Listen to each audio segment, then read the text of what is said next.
నమస్తే. నేను మీ అశ్విని కుమార్. 2 తెలుగు రాష్ట్రాలు వరదల్లో బాగా ముంపుకు గురైనయి. ప్రభుత్వాలు ఎట్లా చేస్తున్నాయనేది ప్రతిపక్షాలు విమర్శిస్తున్నాయి. ప్రజల నుంచి కూడా చాలా చోట్ల ఆగ్రహవేశాలు వెలువచ్చుతున్నారు. సహాయ సహకారాలు అందట్లేదు పూర్తిగా ప్రభుత్వం నుంచి అంటూ కూడా మనం తెలంగాణలో ఖమ్మం జిల్లాలో బాగా చూసాము ప్రభుత్వం మీద వ్యతిరేకత. అట్లాగే ఆంధ్రప్రదేశ్లో విజయవాడలో సింగనగరు, రాజేశ్వరపేట ఈ 2 చోట్ల కూడా చాలామంది ప్రజలు ఇంకా మాకు మంచినీళ్ళు పాలు కూడా అందలేదన్నది ప్రభుత్వం మీద విమర్శలు కూడా చూసాం కొన్ని చోట్ల. కేంద్ర బృందం ఈ వరద నష్టం ఎంత ఏంటి అని అంచనా వేయటానికి ఆంధ్రప్రదేశ్కి వెళ్తోంది. అట్లాగే శివరాజ్ సింగ్ చౌహాన్ వీళ్ళందరూ కూడా వెళ్ళబోతున్నారు. వరద నష్టం ఎంత జరిగింది ఏంటి, పంట నష్టం ఎంత, ఆస్తి నష్టం ఎంత ఒక అంచనాకి. తెలంగాణలో ఏం జరుగుతోంది?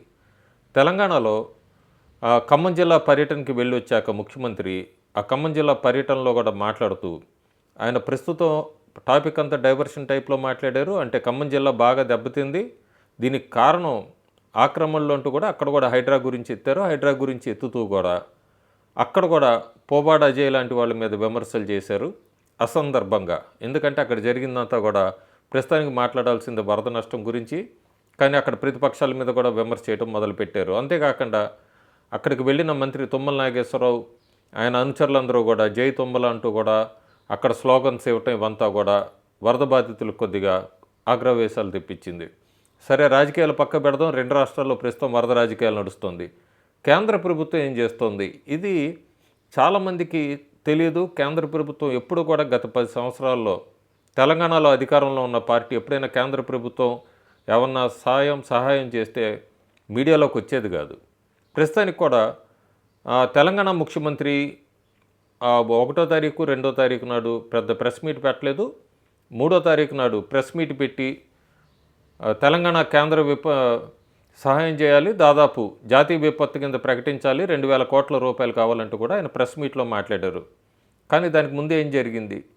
కేంద్ర ప్రభుత్వం ఆల్రెడీ వాళ్ళకి తెలంగాణకి 2 హెలికాప్టర్లు పంపించింది, 7 ఎన్డీఆర్ఎఫ్ బృందాలని పంపించింది సహాయం కోసం.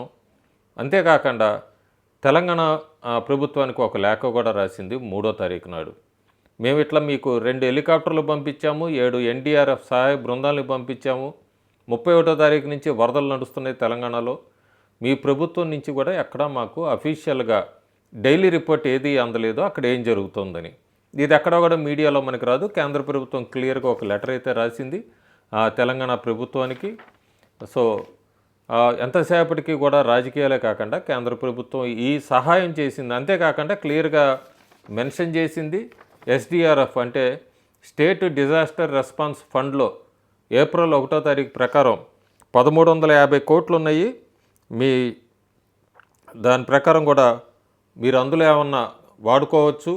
ప్రస్తుతానికి తక్షణం కింద ఆ ఫండ్స్ అంతా కూడా అట్లాగే ఉన్నాయి. 2024, 2025కి ఆ నిధి నుంచి అందులోంచి ఏమన్నా ఫండ్ నుంచి కావాలా, సెంట్రల్ గవర్నమెంట్ షేర్ కావాలా, మీరు మాకేమన్నా లెటర్ అఫీషియల్గా పంపిస్తే మేము చేస్తాం కేంద్రం సహాయం అంటూ కూడా ఆ 3వ తారీఖు డేటెడ్ మీద కేంద్ర హోంశాఖ అట్లాగే కేంద్ర ప్రభుత్వం నుంచి తెలంగాణ ప్రభుత్వానికి ఒక లెటర్ పంపించారు.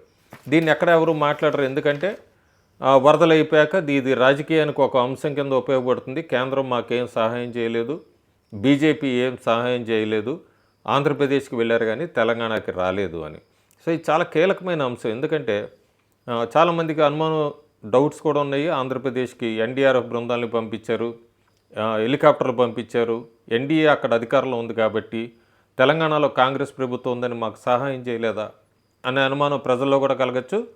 దానికి ఎట్లాగో కాంగ్రెస్ పార్టీ లేదా బీఆర్ఎస్ కూడా కొద్దిగా నిప్పంటిస్తాయి, ఎట్లాగూ బీజేపీ చేయట్లేదని. క్లియర్ కట్గా 3వ తారీఖు నాడు కేంద్ర ప్రభుత్వం 2 హెలికాప్టర్లు పంపించింది అత్యవసర వినియోగానికి. దాన్ని హకీంపేట ఎయిర్పోర్ట్లో పెట్టి ఉంచింది ప్రభుత్వం, రాష్ట్ర ప్రభుత్వం. కేంద్రం ఖమ్మంకి పంపించుంటే చాలామందికి ఉపయోగపడి ఉండేవి ఆ 2 హెలికాప్టర్లు. మన ఈ మధ్య ఒక వీడియో వైరల్ అవ్వటం కూడా చూసాము. ఒక ఆయన జేసీబీ వేసుకొని వెళ్ళి 9 మంది ప్రాణాలు కాపాడాడు. అలా కేంద్ర ప్రభుత్వ హెలికాప్టర్లు కూడా ఉపయోగించుంటే చాలామంది సురక్షిత ప్రాంతాలకి తొందరగానే వెళ్ళి ఉండేవాళ్ళు అన్నది ఒక వాదన అయితే వినబడుతోంది. ప్రస్తుతానికి కేంద్రం నుంచి అయితే 7 ఎన్డీఆర్ఎఫ్ బృందాలు రంగంలో ఉన్నాయి, 2 హెలికాప్టర్లు రంగంలో ఉన్నాయి. SDRF state disaster response fund కింద 1350 కోట్ల రూపాయలు రాష్ట్ర ప్రభుత్వం చేతిలో ఉన్నాయి, తక్షణం ఏమన్నా వాడుకుంటానికి. ఇవేవి చెప్పకుండా మాకు 2000 కోట్లు కావాలి, 5000 కోట్లు కావాలి ఇవన్నీ అని అడగటం, ప్రెస్ మీట్లు పెట్టి, ఎప్పుడు ప్రెస్ మీట్లు పెడితే కేంద్ర ప్రభుత్వం రెస్పాన్స్ కాదు. రాష్ట్ర ప్రభుత్వం నుంచి అఫీషియల్గా ఒక లెటర్ వెళ్ళాలి, ఆ లెటర్ బట్టే కేంద్ర ప్రభుత్వం సహాయం ఉంటుంది. కిషన్ రెడ్డి అమిత్ షాతో మాట్లాడాక ఈ కదలికలు మొదలైనవి. బండి సంజయ్ అట్లాగే ఈటల రాజేందర్ కూడా వరద ప్రాంతాలని పర్యటించబోతున్నారు. సో 5వ తారీఖు నుంచి పర్యటిస్తారు. వాళ్ళు కూడా ఒక అంచనాకు వస్తారు. కేంద్ర బృందం కూడా అంచనా వ్యయం, నష్టం ఎంత జరిగింది అనేది కూడా ఒక బృందం రాబోతోంది. సో గత 10 సంవత్సరాలుగా చూస్తున్నాము. ఇప్పుడు కేంద్రం తెలంగాణకి ఏం చేసినా కూడా ఎప్పుడు చెప్పరు.